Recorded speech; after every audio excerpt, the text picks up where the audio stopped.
Hello, everybody. Welcome, Democrats. A little rainy today, but you know what? It's okay. We're on Zoom and everything's good.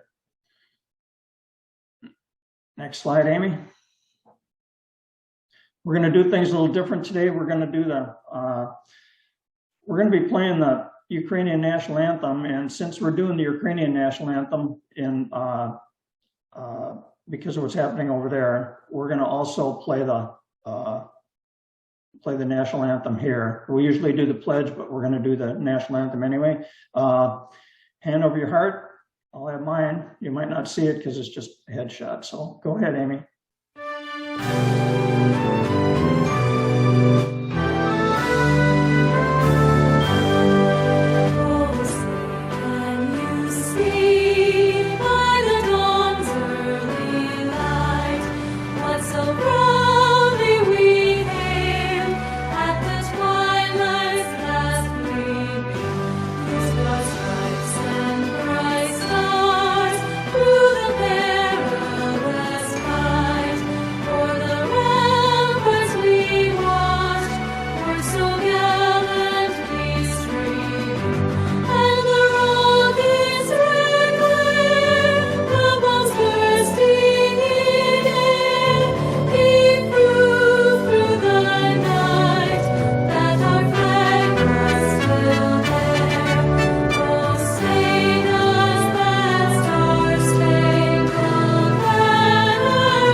Moment of silence for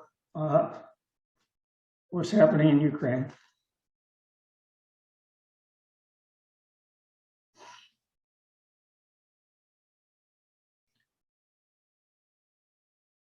I like this, Amy.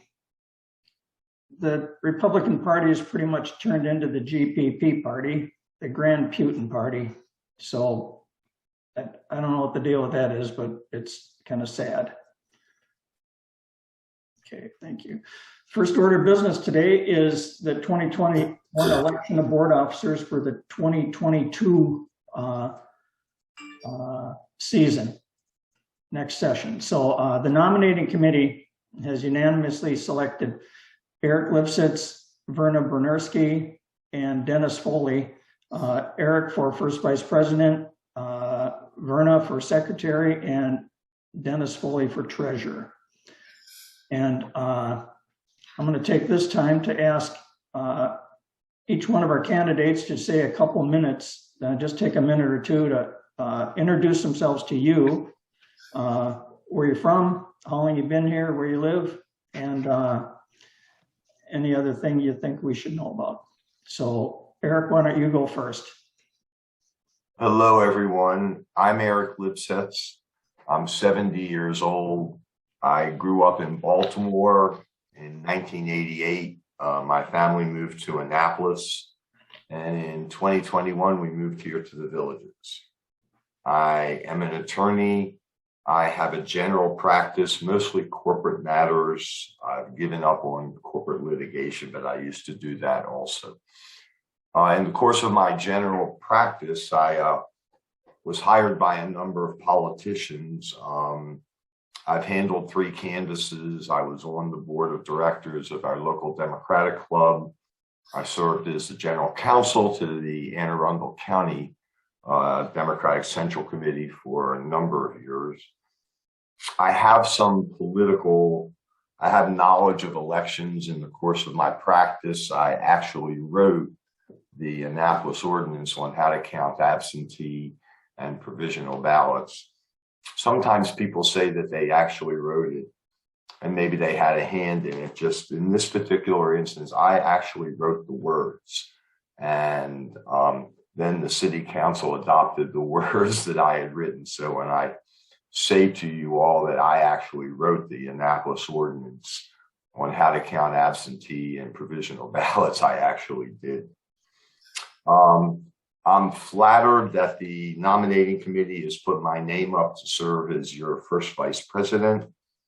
I promise, if elected, to serve you well, and I look forward to, in these urgent and dangerous times, to defeating Republicans in this coming election and in 2024. And I look forward to that defeat to be a decisive one. Nice to see everybody. Thank you for listening. Thank you, Eric. Verna, how about you next? Good morning, everyone. I'm Verna Bronurski, and my husband and I have lived in the Villages of Country Club Hills since 2015. For the last 6 years, I've also worked as a substitute gate attendant in the Villages, so many of you, I'm sure, have driven past me on numerous occasions. Throughout my career, I've taken numerous minutes at board meetings, and so when this opportunity presented itself, I thought it would be a good fit for me, and it's a good way for me to volunteer my time. I look forward to working with the board and to win with all of you. Thank you. Very good. Thanks, Verna. Dennis, do you want to say a few words? Sure. Thanks to everyone. I've been the secretary, and I'm happy to recommend Verna to take my place.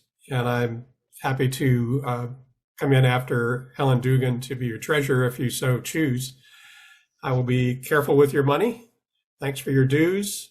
Thanks for your donations to various charities we support. And if any of you have also given to the direct links to help Ukraine, thank you for that. I'm a Michigan guy, wandered through California to Florida in 2017. I'm a recovering journalist of 45 years and a journalism professor. And for the Orange County Press Club, which I served in many capacities, I also was treasurer, so I do have some experience handling the money. Thanks very much. Thank you, Dennis. Okay, these 3 candidates are the only 3 candidates that are up for election. So are there any nominations from the floor from anyone out here? Any nominations from the floor? Any nominations from the floor?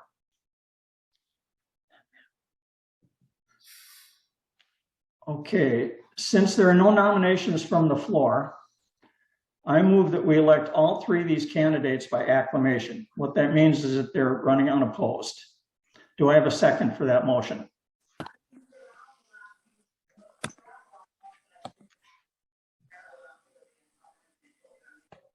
Yes. Thank you, Marcia. Okay, members, please declare your approval to elect the slate of candidates by typing yes in your chat window.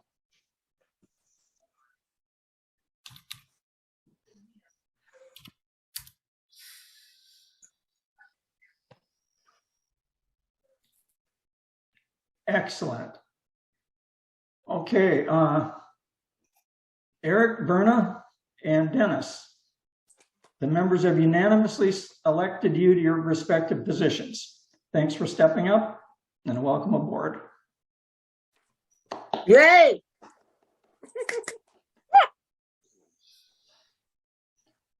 Okay, I want to thank the past board members who are dropping off. That'll be Sue Dubman, Ellen Dugan, and Bob Jansen. They've dedicated a lot of time to their, to Democratic causes and certainly to the Village's Democratic Club.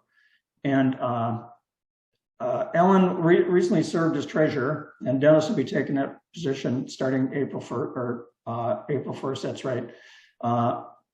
Bob Jansen was a director, but you'll hear from Bob again because he's going to be a precinct captain. And then Sue Dubman, most recently as a director, and she did legislative issues. And you'll continue to hear from Sue as we go forward because she's going to stay engaged with keeping our members focused on legislative issues in Florida. So, okay, good deal. Next slide, please. The Village's Democratic Club identified the need for an executive director during the 2018 and 2020 election cycles. This role was voted on and approved by 2 boards, but the role went unfilled due to not being able to find a suitable candidate. The role includes political consulting, media coordination, managing club events to support our Democratic candidates, outreach, and fundraising. I've appointed Chris Stanley to fill this role through the end of 2022. What became apparent is we've had a lot of media requests. One of them was New York Times, one of them was the Atlantic. Also, we've had several candidates want to do some ad hoc get-togethers with the people here in the villages. One of those was Val Demings, and certainly Charlie Crist. We brought him back twice and we had to postpone him. So Chris in this role will be coordinating a lot of those issues and we'll try to find spots for that, but we might have to do outside venues for that. So Chris, thanks for stepping up. We appreciate you being here. We appreciate everything you've done for us on the board. So thanks for that. You're welcome.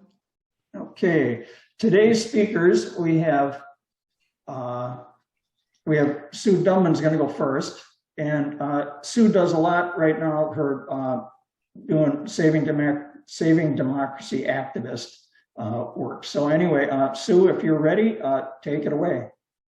Sure. Yeah, so thanks for the opportunity to speak today on a topic that is really near and dear to my heart, and that is our failing democracy and what we can do about it. I will try not to bore you today, so I'll keep it short. Leave the jokes for Chris Stanley. There's a much longer presentation with slides that I gave at the Democratic Women's Club of the Villages, so anyone who would like a copy, please send me an email. I will put my email in the chat box. So, our country and our state have been moving closer and closer towards autocracy for some time. But recent events have actually turned me into an activist in my old age. I thought I was going to retire, but here I am, an activist. Our founding fathers understood the fragility of our form of government. In fact, when Ben Franklin in 1787 at the Constitutional Convention was asked, what kind of government do we have? A republic or a monarchy? He said, a republic if you can keep it. And democracy in Florida is just about dead. And the reason I say that is that the state has a one-party regime. The Republicans own the governorship, the state legislature, and most of the courts, most of the judges in the courts. And when you are a one-party regime, you can pretty much do whatever you want. And looking at the laws that have been passed in the last legislative session, that seems to be true. The minority is doing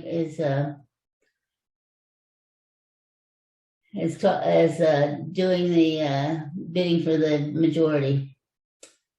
And a lot of this comes from the billionaire donors literally running the state, which has caused some to call the GOP the greedy oligarchy party. So nowhere is this more evident than in voting rights. The Florida legislature and DeSantis seem intent on making it more difficult for Floridians to vote. Florida's new SB 90 voter law is focused on suppressing vote by mail. It retroactively voids as many as 6 million vote by mail signups. And if SB 90 wasn't enough, there's a new bill, SB 524, that establishes an Office of Election Integrity to investigate election fraud in Florida, using the governor's private military to intimidate voters. And that requires annual purging of voter rolls, among other things. It is truly what I would call voter suppression on steroids.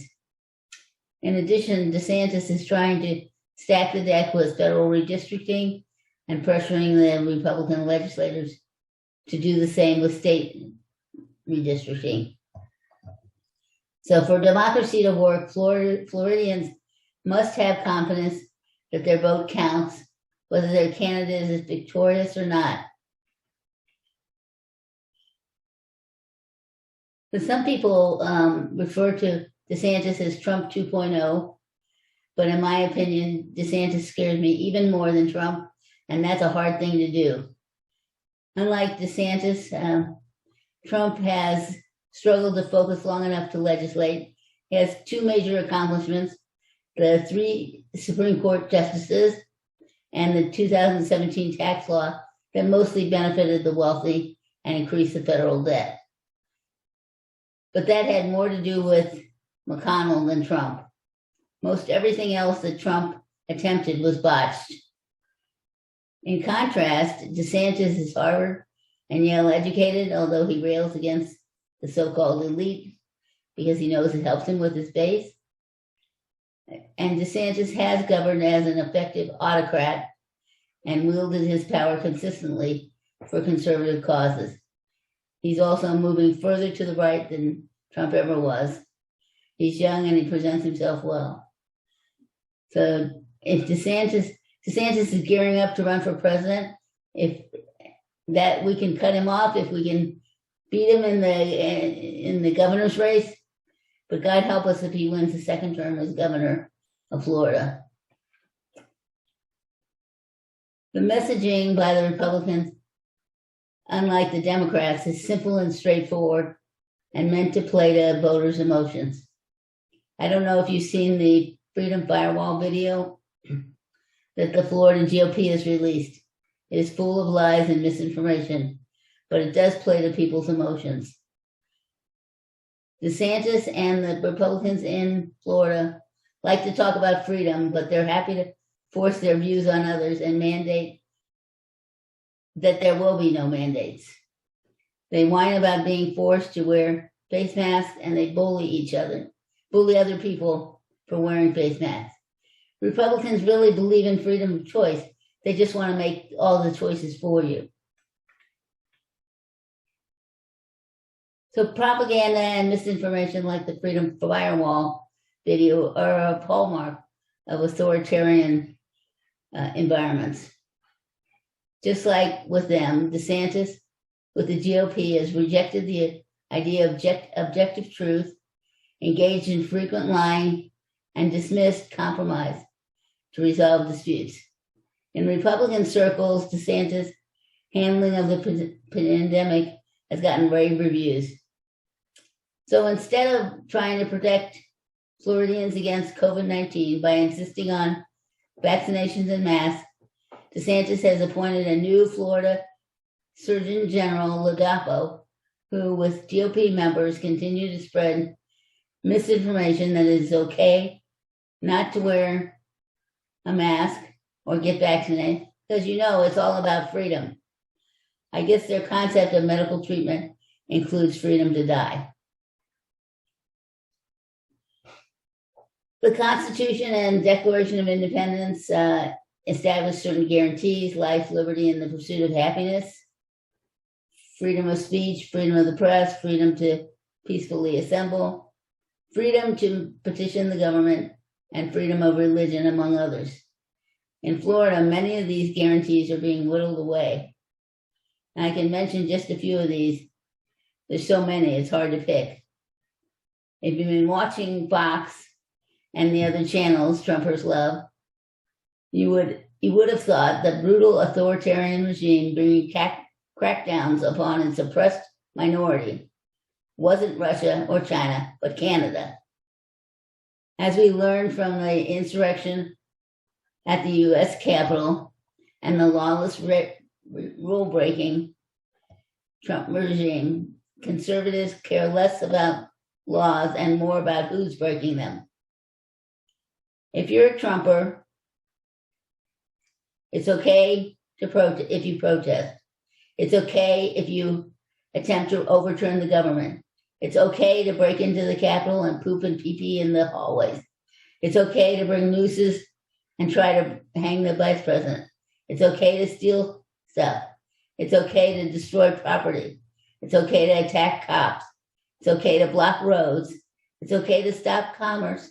It's okay to kill jobs. It's okay to disrupt the supply chain, entering and leaving this country. Preserving democratic freedoms is clearly not a priority for the Republican regime in Florida. Why else would they enact an anti-riot bill that strikes at the heart of the First Amendment right to peacefully assemble? Not only does the anti-riot law uniformly increase penalties, turning previous misdemeanors into felonies, but it also makes blocking a traffic a third-degree felony and allows more indiscriminate dragnets of nonviolent protesters. In contrast, it reduces penalties for someone actually driving into a crowd of protesters. Another example, which really hit home for me, having lived in San Francisco most of my working life, and that is the Don't Say Gay bill. Those who seek support or provide services for gay or transgender individuals are accused of child abuse by our governor and his staff. Outing a student to parents, especially when there are concerns that parental abuse, abandonment, or neglect will only lead to more depression and suicides among LGBTQ youth. I wonder what happens if an educator teaches gay Black history. Will that teacher be shot at dawn, or does DeSantis and the GOP prefer gallows? Along with all the misinformation is violence. Propaganda and violence go hand in hand, and violence is at the core of the new Republican ideology. We see it in the rise of militia groups and the violence that brings. We see it in the threats directed at election officials, school board members, judges, senators, even lowly bureaucrats, and in assaults on flight attendants. In social media, Trumpers' mantra seems to be, let's bully students, let's bully teachers, let's bully minorities, let's bully women, let's bully the LGBTQ community. With respect to education, the Florida legislature and Governor DeSantis seem intent on making it more difficult for teachers to teach and students to actually learn in the classroom. Not to mention wanting to move everything to private schools. In fact, Governor DeSantis calls public schools government schools. And when we were raising our son, we built relationships with his teachers. We reached out to them when we needed to, and they knew they could call on us if they needed to. Of course, this isn't what politicians in Florida mean when they talk about protecting parental rights when it comes to children's education. Rather, they're talking about micromanaging curriculum and preying on parental emotions during a global pandemic, all with the ulterior motive of placing suspicion on educators by weaponizing lessons against difficult topics. I don't know about you, but I'm very tired of politicians pitting parents against teachers when our children are the ones that get hurt in the end. A particular concern to me are the serious threats that teachers, administrators, and school board members and their families are receiving at school and at their homes. Still, the Florida legislature and governor has emerged as a leading supporter of parental activists who are trying to ban school books and lesson plans that they disagree with. On MLK Day, of all days, according, DeSantis introduced the Stop Woke Act, which stands for Stop the Wrongs to Our Kids and Employees Act. This act allows parents to sue schools teaching topics that they don't approve of in the classroom and to collect attorney's fees as well. DeSantis and the GOP are creating a boogeyman with critical race theory, which isn't even taught in Florida. And I'm not sure anybody in the legislature actually knows what that stands for. But addressing thousands of people at CPAC, which is a big conservative conference, DeSantis slammed schools for being infected with a woke virus that is trying to tear at the fabric of our society. And the governor called on Americans to put on the full armor of God to combat liberals. So all this is going on. Journalists are starting to ask, what's wrong with Florida? But the problem is really nationwide. If you look at the GOP's strategic 11-point plan to rescue America, which was penned by another Floridian, Senator Rick Scott, it contains every culture war issue that gets Republicans riled up. Abortion, gays, race, gender, patriotism. The GOP strategy contains not a single proposal to address climate change, to address the economy, jobs, healthcare, infrastructure, or any other idea to address real problems of real people. So by this time, you're probably saying to yourself, what can I do?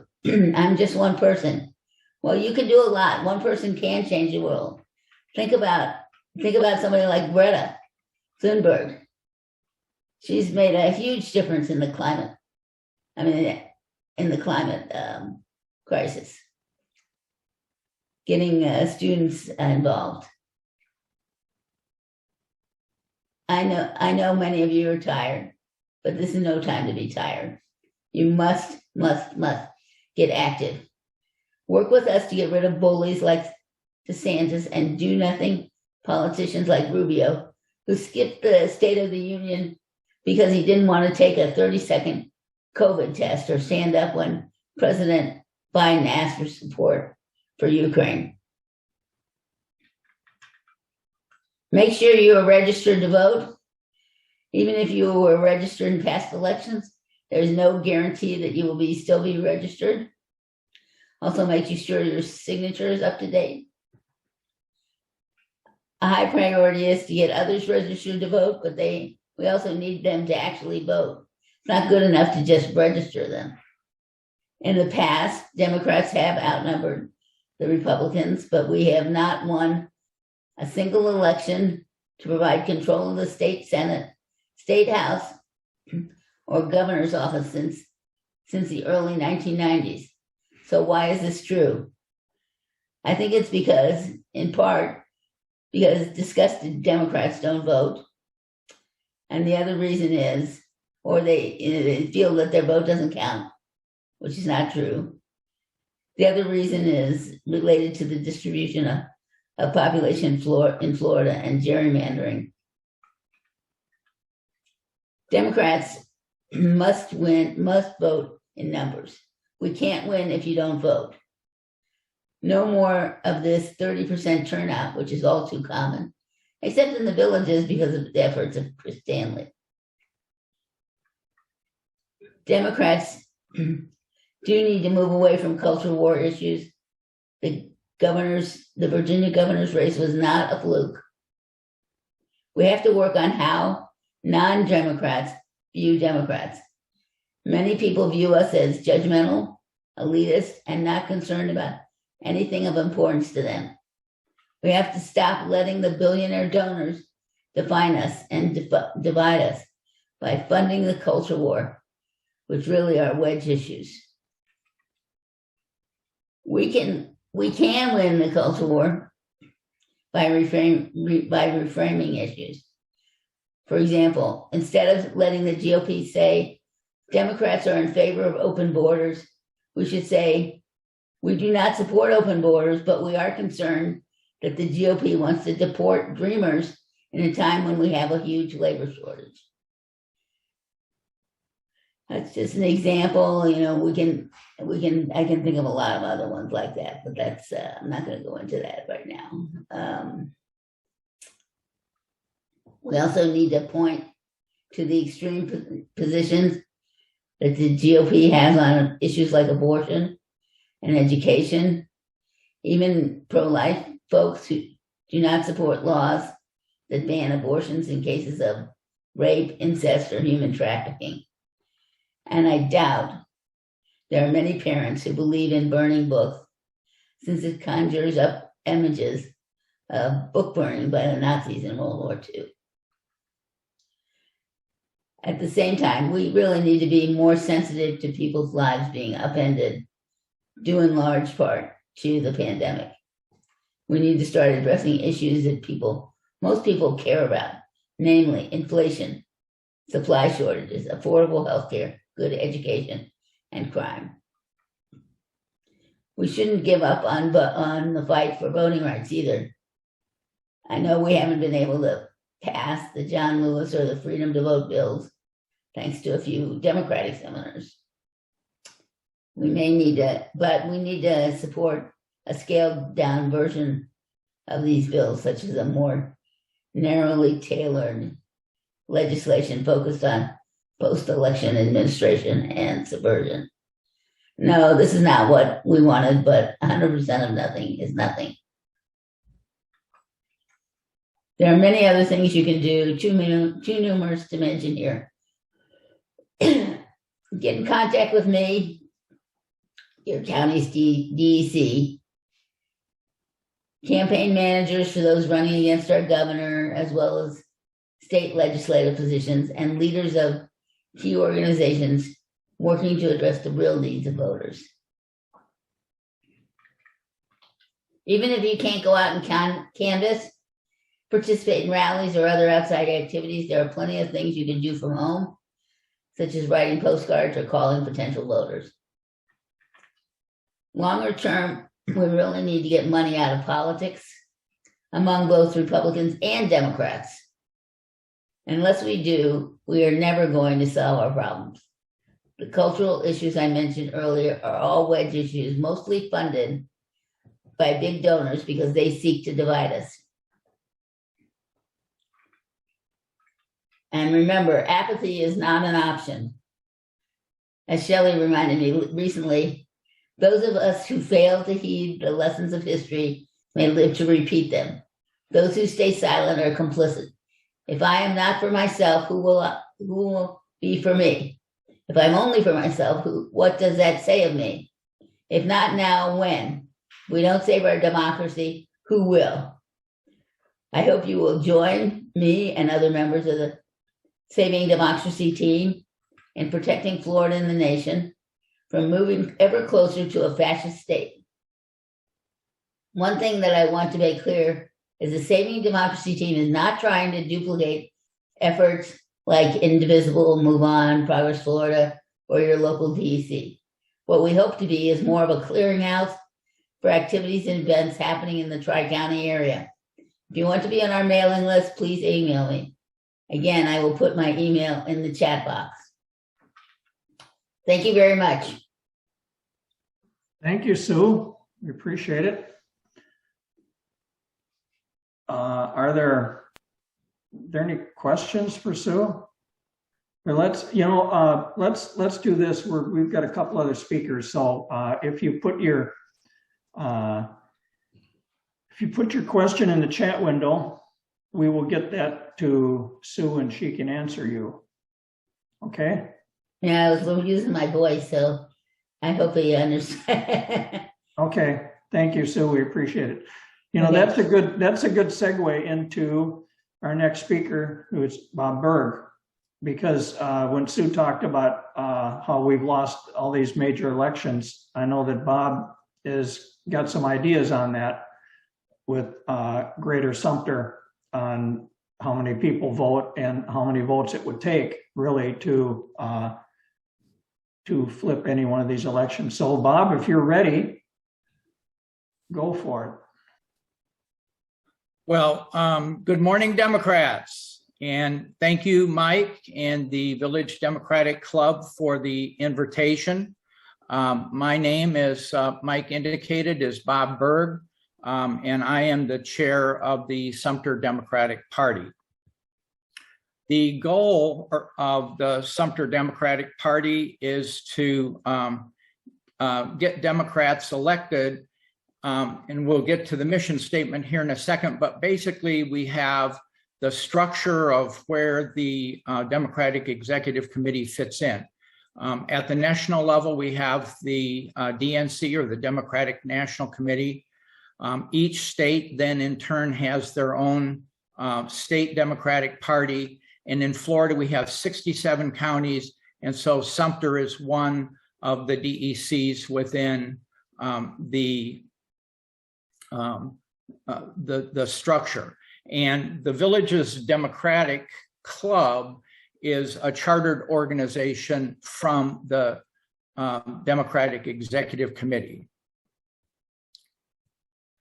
So what's our purpose? Here's our mission statement. And like I mentioned a few minutes ago, the purpose of the DEC is to get Democrats elected. We are the organization of doers. It may come to a surprise that we do have Democrats elected to the county and local levels within Sumter County. Our clerk of courts is a Democrat. We have several Democratic representatives in city councils in Wildwood and Coleman and also in Webster, as well as we have several Democrats in nonpartisan positions as CDD supervisors. So, and as we identify those types of vacancies, we publicize them and encourage Democrats to run. So this is a structure of how the 26 precincts are spread out within Sumter County. On the left is a county kind of screenshot, and those are the current precincts in what I call Greater Sumter. And then on the right is a blow up of the precincts within the villages. And as you can see from the graphic, of the Democrats in Sumter County, 62% of them are within the villages, and the balance, the 38% of Democrats, are in Greater Sumter, be it Royal or Oxford or Lake Panasoffkee and Webster and so on. So Currently, we have at least one precinct captain in 16 of the 26 precincts, and we're told that we're in the villages, we will be expanding from with 4 additional precincts. So we'll move from 26 to 30 precincts here probably in the next month or so. So part of our job will be to make sure that everybody knows exactly what precinct they're in and where to vote. All of our precinct captains are volunteers. Our organization is staffed from volunteers. And of course, we're always looking for more help, much like Sue mentioned. One of the ways that we're looking for additional help is we've created, it's not really an organization, but it's really kind of, it's called Neighborhood Links. And it's like, you may not want to be a precinct captain. We're all retired, but you may have other issues, travel to grandkids or whatever that you want to do. But you wouldn't mind talking to your neighbors. And so we've created a little group called Neighborhood Links. And we're in the process of recruiting people that are interested in talking to the Democrats on their street or surrounding streets. And we will provide tools and training so that you're in a good position to talk to your neighbors. So again, more of the goals and objectives, inform residents of their role in the process, promote the core values, and increase the number of registered Democrats. And we do that. We have a lot of things within that context. We have a very active voter protection team, and we are always looking for ways that the other side is trying to suppress votes. And we use local issues like impact fees and the Northern Turnpike extension and things like One Sumter to try and provide local education, and that will help turnout later on. And as I mentioned a few minutes ago, we also do a lot with candidate recruitment and support. Some of it's financial. A lot of it's just getting petitions. One of the things I hope to do this morning, if we had actually met in person, was collect petitions. Ash Marwar, our candidate for Florida House, has finished his petition collection volume, but we're helping other candidates in other parts of the state. We have a unique year because it's a redistricting year, and so any registered Florida voter can sign any candidate. So we have those available at headquarters. Please sign up and help other Democrats get on the ballot. You can't win unless you're on the ballot. And of course, part of our goals and objectives are to maximize the Democratic voter turnout.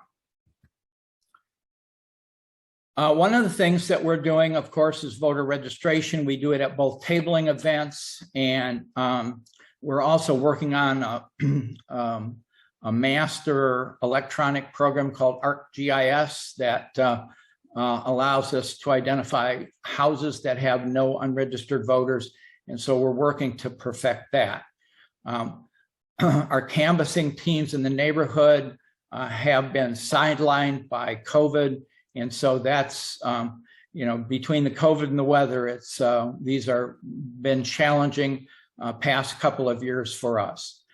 The other thing that we will be doing, and actually have started already, is reaching out to the no party affiliates or others or independents and so on, and identifying party changers. And we have a tool that we can use to help us with that.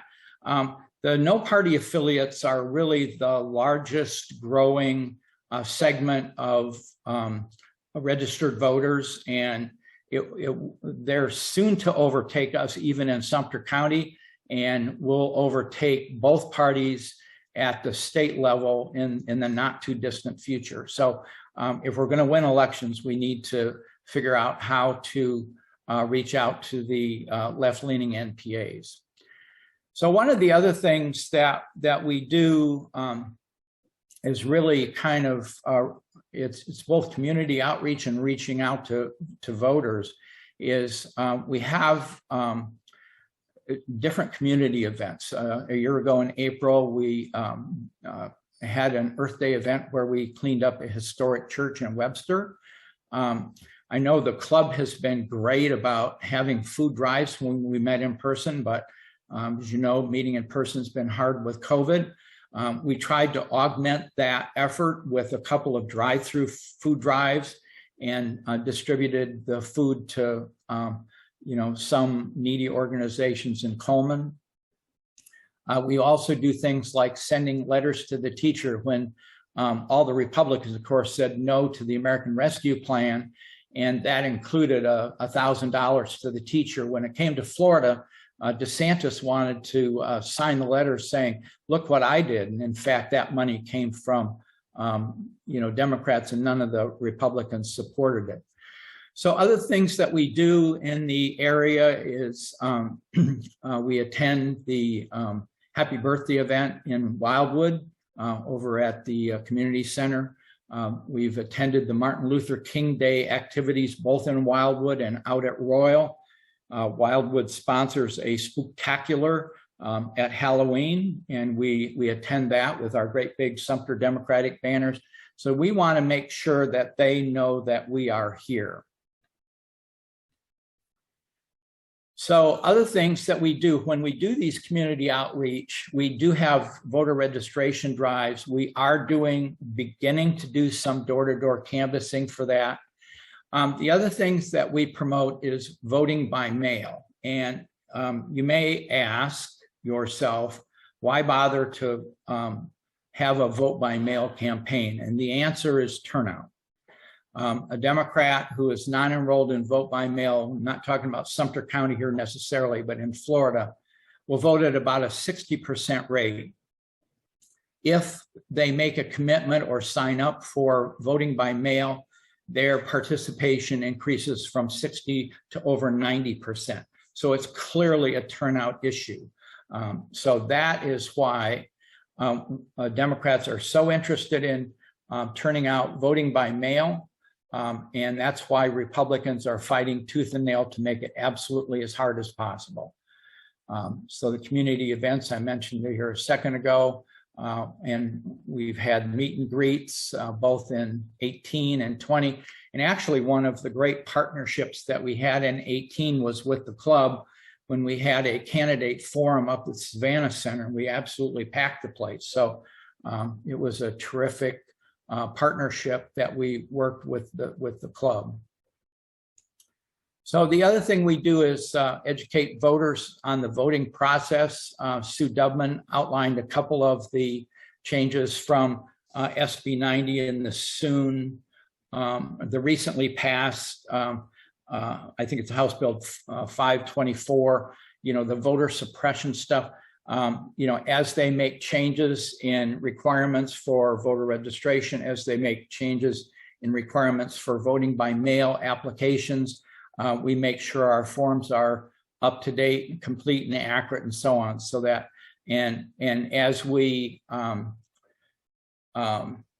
going to have probably a change in the alignment of precincts, and so we want to make sure that people move to new precincts know exactly where they can vote. In early voting, you can vote anywhere. On election day, you can only vote in your precinct. But of course, if you have a mailed ballot, you can just drop it off at the supervisor of election or mail it back in. So these are the things that the DEC does. And as part of the education of voters on the voting process, we have a number of tools in our tool chest. Canvassing, I talked about just a second ago. That's been very limited because of COVID. We use MailChimp for emailing, and we have emails for quite a few Democrats within the county. We also use a texting program to send messages to a variety of things. And we've used texting to already on January 6th, we sent a message to really I think it was the NPAs to see, it was kind of our test of figuring kind of which way they lean. It's like, and then the question was something to the effect that, do you still believe the instigators of January 6th should be prosecuted? So we got a lot of back and forth from that. On Martin Luther King Day on January 15th, we sent out a text, indicating, do you stand with the values that Martin Luther King had with unity and voting rights and peaceful protesting, or do you stand with Scott and Rubio who are objecting to those types of things? We got a very nice response to that. So we're sifting through that information and try and help us use that to distinguish who's left-leaning and who's not. And then when we I'll talk about get out the vote here in a second, we use those types of things to identify our voters, if you will. We also, at certain times, have phone banking. I know many of us, including me, don't necessarily answer your phone all the time, but we do leave messages, and it can be effective. So about half of our registered Democrats have a phone that's textable. About 25% have a landline that's not textable, and about 25% we only have addresses. So we will end up using some type of mailing, whether it's a letter or a postcard or those types of things. The other tools that we have as far as educating voters on the voter process is social media. And we have an active Facebook account, we have Instagram account, we have Twitter account. We know people process information differently. I know even in my own family, some of my kids or our kids only read their texts, and some may not read email, and some may be on Twitter, some may be on Instagram. So what we're trying to do is try and meet you where you are so that we can, deliver the message and information. So want to talk a little bit about results. And 2018 was the last off-year election, and we had about 8 million votes cast. And, DeSantis is kind of strutting his stuff right now, but he only beat Gillum by 32,463 votes out of almost 8.1 million votes cast. Scott beat Nelson by 10,033 votes. And just imagine if Nelson had made it to the Senate and we kept the Georgia senators like they are, we wouldn't have to listen to Sinema and Manchin run their mouths about this, that, and the other, and we'd probably have voting rights.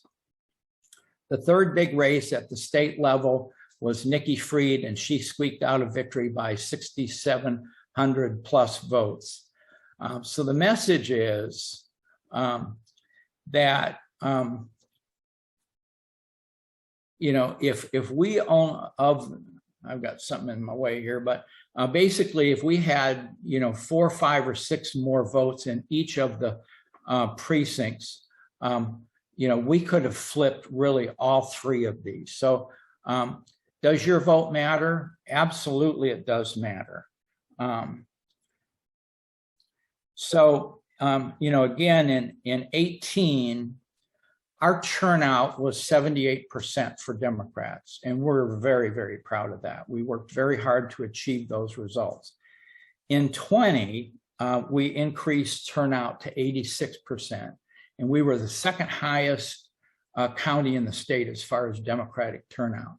And we are just proud as punch of that also. The bad news is Republicans still beat us, and we still left votes on the table.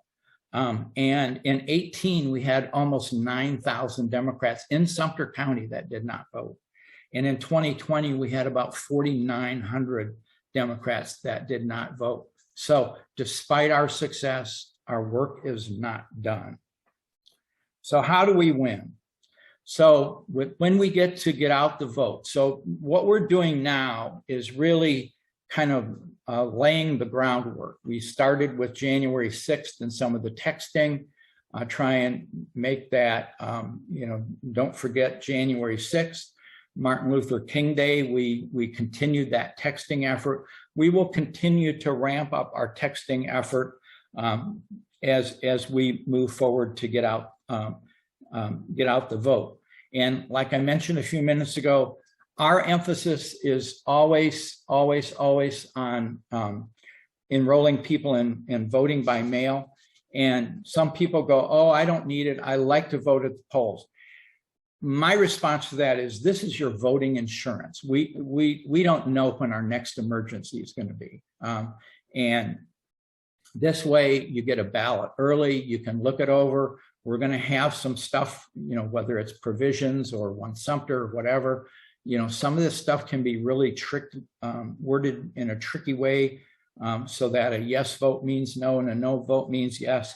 So, but even if you sign up for voting by mail, you don't have to use it. You can just you can walk into the polls and say, I've changed my mind, and vote in person. So it is your voting insurance, and it's free. You got auto insurance, you've got homeowners insurance, you may have flood insurance, especially on a day like today. This is free voting insurance, so take advantage of it.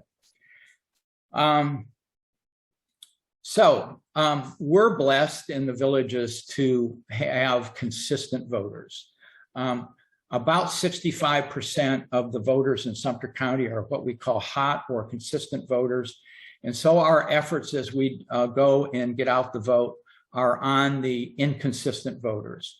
And so that's really, as we move forward, our effort to enroll the inconsistent voters and new voters. We've had 1,832 new Democrats register since the cutoff date for 2020. So what we're trying to do is make sure that the new voters understand Florida laws, and that the inconsistent voters are signed up for vote by mail, and they know really what's at stake. In Royal, Western Wildwood, Northwest Sumter County, they're talking about running a toll road through that community and destroying historic Royal.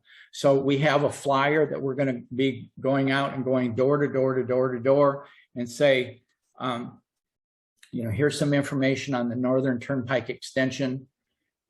It's going to be given to the governor at the end of this year, a decision, and it has to be funded by the legislature. Let's get a governor who's going to say, let's not go through Royal, or let's not do it at all. Let's just work on Turnpike, those types of things. So we use local issues to try and promote appealing to the inconsistent voters. We're trying to get them to be, consistent voters. The other thing that we're doing is reaching out to the left-leaning NPAs. Let me move to the next slide a little bit and I've talked a little bit about communications. We do have, we don't get a lot in the local newspaper, but what I want to try and do here is talk a little bit about some of the reach that our DEC has had in helping other small counties. So firstly, Chris Anderson, the vice chair, is one of the officers for the Small County Coalition. She and I are also members of the Democratic County Chairs Association, and those have changed from social committees to activist committees. And I couldn't be more proud of the effort that we have had. Chris has also been very active on promoting efforts within Congressional District 11.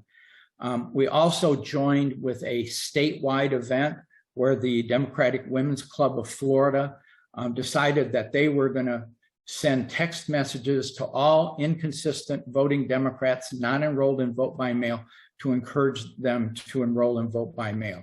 And we helped with that first round. They're moving into the second round right now. It's involved thousands and thousands of texting. Now, texting, you go, well, are you doing this, one finger texting with your thumb?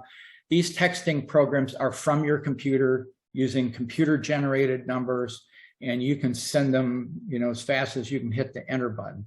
And so we've been very successful with that.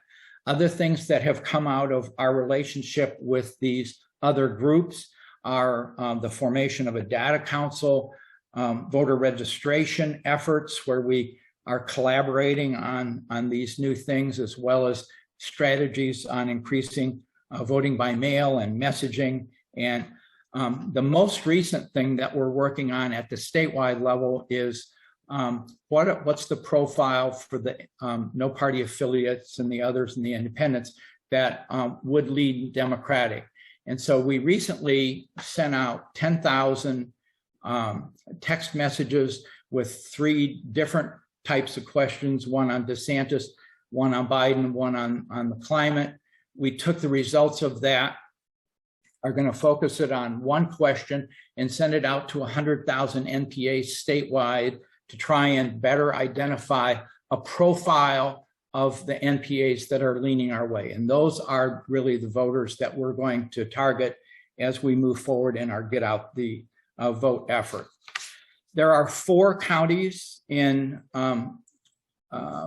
Florida that do not have DECs. One of them is Dixie. Last Wednesday, I went with Stacy Peters from Levy County to meet with some volunteers in Dixie County and gave them some materials so that they could start reaching out to others. In Dixie County, just as an example, they're outnumbered registration, much like we are, almost 2 to 1. And except they're getting beat in elections 8 to 1. And so, or 4 to 1. And so the thing is, if you can move it from 4 to 1 to 3 to 1, you've really gained ground. And so that's really what we're trying to do with these efforts in the small red counties up by the Florida-Georgia border. We're using kind of the Stacey Abrams model to make sure our people are registered, our turnout is as robust as we can get it, because this is going to be a turnout election. The show tell and ask was what Chris Anderson did for the Congressional District 11. So much like Sue Dubman, what can you do? You can make a difference. We need both your time and your money. You can volunteer to call or text. You can be part of the team that's part of the neighborhood links. We do some postcarding. You can help us fundraise. You can help staff the office. We will have people, we will need people at the polls. So there's all kinds of different things that we can do. The other thing that we do is we need your financial support. Unlike the Republicans that get a headquarters given to them by the developer, and they basically have an in-kind donation, we have to pay rent. Now the club thankfully helps us pay part of the rent for that. We're appreciative of that. But texting costs money, postcarding costs money, the utilities cost money, the security costs money, the printer costs money. There are all kinds of expenses that go with running an office. But if we don't have a presence, we're going to get run over. So with that, I'd like to again thank Mike and the village's board for inviting me. I'll stop share. Thank you, Bob. We appreciate it. I thought it was pretty interesting. You know, the thing in your presentation that caught my eye was that just a few votes in each of our counties could have swung some of those elections. I think that that's huge, and people don't realize that. Or I'm not saying they don't realize, but everyone's vote counts, and sure, and also the vote by mail. You know, and you said, you know, that's your insurance. So some good, you had a lot of good points, but that was certainly a good one there. So anyway, if anyone has questions to Bob, he's got, you can put them in the chat, or you can get hold of him at the DEC, him and Chris. So I think we can move on. Chris Stanley, are you here? I am. I'm looking at the clock though. It's 10:41. Okay. So let me. I'm not going to do the thing that we had planned. seeing people drop off. Okay. So, so Dennis promised you all that I would tell a joke.